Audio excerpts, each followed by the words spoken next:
And it is when you are going through a time where there are no figs that are in bud, and there are no grapes on the vine, and there are no sheep in the pen, and the field is failing to produce. You don't live by what you see, you live by what you believe. Because the just shall live by faith.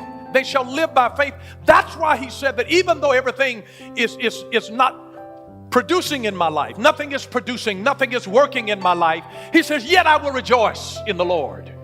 I choose to rejoice. I make that as an act of my will. I choose to rejoice. He says, I'm going to rejoice anyhow. I'm going to rejoice anyhow. Because rejoicing amid trying circumstances is a decision, not an emotion. It's a decision, not an emotion. So this is how you can live with the declaration, no matter what. No matter what, I'm going to go through and finish this thing no matter what. I'm going to get my degree no matter what. I'm going to finish this course no matter what. I'm going to raise this family no matter what. I'm going to stay in this marriage and be victorious. Because some of you got too much time invested to try to quit now. You got too much invested in this thing no matter what. When you have a no matter what kind of attitude, you'll be surprised what you can deal with and go through. But I want you to realize this. One of the reasons that we can still rejoice in God and say no matter what is because God is still good even when life isn't. God is still good even when life isn't. God is still good even when life isn't. And there are some days that are trying days. There are some days that are struggling days. You remember like Job. Job said, naked came I into the world. He lost everything. He lost all 10 of his children. He lost all of his cattle, which was his sign of wealth. And yet he said, naked came I into the world, and naked am I going to leave out of the world. But he said, blessed be the name of the Lord. He was still praising God even though he had lost everything. How can you do that? It is because we live by faith and not by sight. Because sometimes when you go into business, you got to risk everything you've got. Sometimes when you go for a big break, you can't wait until everything looks like it's sure. Sometimes you got to go with a gut instinct that I just feel that if I go with everything I've got right now, I don't have any statistics to back this up. I don't have any proof. I haven't done any studies, but something deep down in my gut. If you go back and study the big boys that have done it really big, they'll tell you that they didn't get the secret out of anybody's book. They had a gut feeling. They disrupted an industry because nobody had seen it done like that. But they had a gut instinct that if I just follow what's in my gut, you got to be able to live by your faith and not by your circumstances. You got to be willing to go for broke.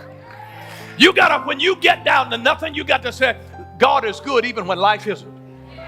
When you're struggling to get out of the bed sometime, when your back is giving you trouble, and your lips are giving you trouble, and your hips are giving you trouble. I mean, there are times that you're just dealing with stuff of your own bad choices because you got tricked by somebody's lips and somebody's hips and somebody's fingertips, and you get in a pickle all by yourself because you made a bad decision. But I'm just here to tell you that God is good even when life is not. No matter what, I can still rejoice in the Lord. Rejoicing is a decision, not an emotion. I can thank God because it's a decision, not an emotion. I will be joyful. Joy is a decision. It's a decision. It's a decision. And how is it that when you don't have anything going for you that you can still rejoice in God? And let me just tell you this, that no matter what is a righteous resolve that disregards excuses and claims that a person will use everything within their power with God's help to make it happen. I mean, when you say no matter what, that's a righteous resolve that disregards excuses. If you're going to go anywhere, you're going to have to disregard excuses. You can make progress or you can make excuses, but you cannot do both. And so it disregards excuses and it exclaims that a person will use everything within their power with God's help to make it happen. And you got to have a resolve in your spirit to say, I'm going to use everything I've got. Whatever it takes, no matter what, if I have to stay up late, if I have to go to the library extra, if I have to get mentorship, if I have to get coaching, whatever it takes, no matter what. Very rarely does life ever work according to plan. I know you had a plan that you were going to go to school and that this was going to happen, but what do you do when you go on a scholarship and you lose your scholarship? What do you do when the dream job that you have downsizes and lays you off? What do you do when you're with a person and you never thought that you would ever break up with this person, but they walk off and leave you? What do you do when things happen that you never banked on? You have to have a no matter what kind of attitude. To have that kind of thing that I'm going to make it no matter what. I'm going to make it no matter what. You see, I just want you to realize comfort is overrated. Comfort is overrated. Comfort is the opposite of thriving. So don't make comfort your goal. Thrive and then the comfort will come. Whenever you're going to grow, you're going to be uncomfortable. Growth puts you in an uncomfortable situation. It makes you uncomfortable temporarily. All growth involves discomfort. And you have to realize you cannot improve the future without disturbing the present. It's just the way that life is. You got to become uncomfortable for the moment. When you're working out, practice is uncomfortable.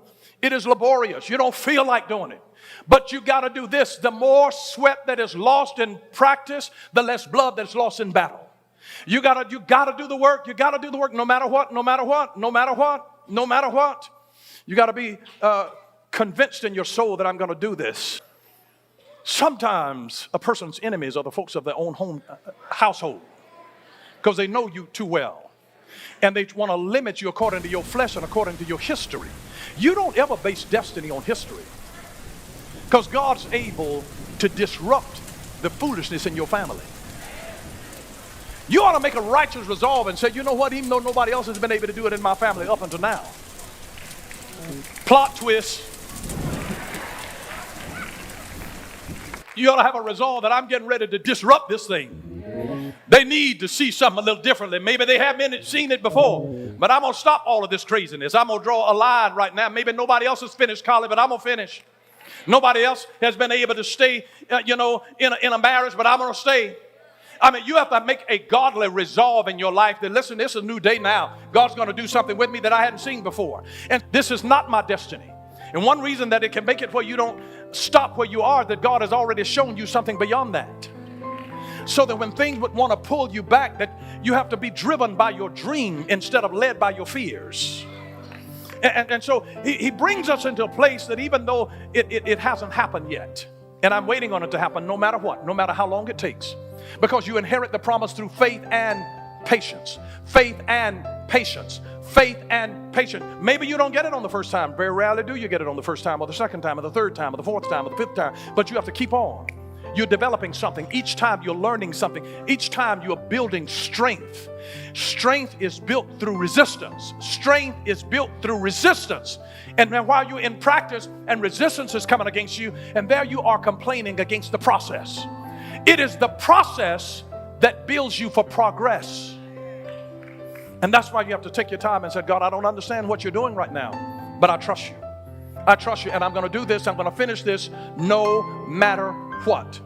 I want you to realize contentment is not the result of a certain positive set of circumstances. Contentment is a decision. You are about as happy as you make up your mind to be. Contentment is a decision.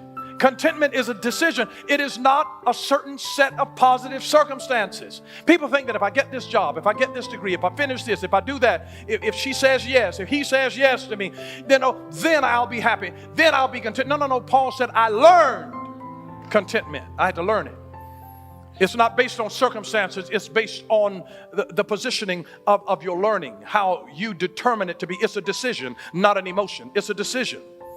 And part of the secret of learning contentment is to be able to direct and control your mindset. Your mindset is your attitude.